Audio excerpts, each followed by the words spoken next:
জীবনে যদি খুব খারাপ সময় আসে, তাহলে নিজের দুঃখ কষ্টগুলোকে এমন ভাবে নিজের মাঝে আড়াল করে রেখো যেন তোমার পাশে গা ঘেঁষে বসে থাকা মানুষটিও বুঝতে না পারে ভিতর থেকে তুমি কতটা ভেঙে গিয়েছো।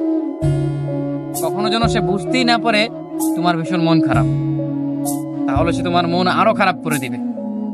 সে যেন বুঝতে না পারে কোন এক অনাকাঙ্ক্ষিত ঝড়ে ঝরে গিয়েছে তোমার জীবন বৃক্ষের সবুজ একটি পাতা।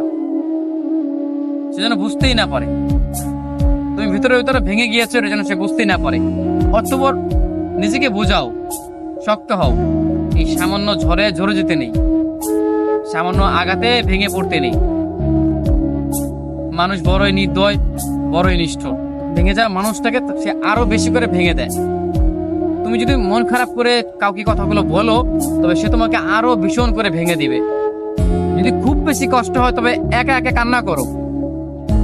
দরজা বন্ধ করে একা রুমে নিজের কান্নাগুলো নিজের সাথে শেয়ার করো, নিজের দুঃখ কষ্টগুলো নিজের সাথে শেয়ার করো। তবুও কোনো মানুষের কাছে না যাও, কোনো মানুষকে তবুও না বলো যে তোমার ভিতরে ভিতরে কেমন কষ্ট হচ্ছে, কি সেই অনুভূতি, সেগুলো তুমি মানুষের সাথে শেয়ার না করো। কারণ মানুষ বড়ই নির্দয়, বড়ই নিষ্ঠুর। তারা ভেঙে যাওয়া মানুষগুলোকে না বাঁচিয়ে উল্টো তারা আরো বেশি করে ভেঙে দেয়।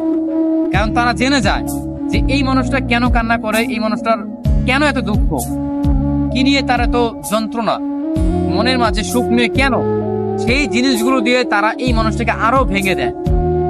অতএব তুমি দেখবে একটা জীবনে একটা পর্যায়ে তুমি দেখবে যে জীবনে যতগুলো মানুষের সাথে তুমি তোমার দুঃখের কথাগুলো কিংবা লাইফে গড়ে যাওয়া ঘটনাগুলো শেয়ার করেছো, সেগুলো একদমই ভুল ছিল। নিজের কাছে নিজের দুঃখ কষ্টগুলোকে জমা করে রাখো। যতই কষ্ট হোক, কান্না করেও, কান্না পাচ্ছে নিজে নিজে কান্না করো, কাউকে দেখানোর প্রয়োজন নেই। নিজের দুঃখ কষ্টগুলো কোনো মানুষকে দেখানোর প্রয়োজন নেই। যত দেখাবে তুমি দিন শেষে তুমি ততই কষ্ট ফেরত পাবে তাদের কাছ থেকে। তারা বুঝে যাবে তোমাকে কষ্ট দেওয়ার মাধ্যমটা কি। অতএব নিজের দুঃখ কষ্টগুলো নিজের মাঝে রাখো। এত সহজেই ভেঙে পড়লে চলবে না। মানুষ হেরে যায়, কিন্তু হারতে হারতে তবুও জিতে যায়। অতএব এত সহজেই হেরে যাওয়া উচিত নয়।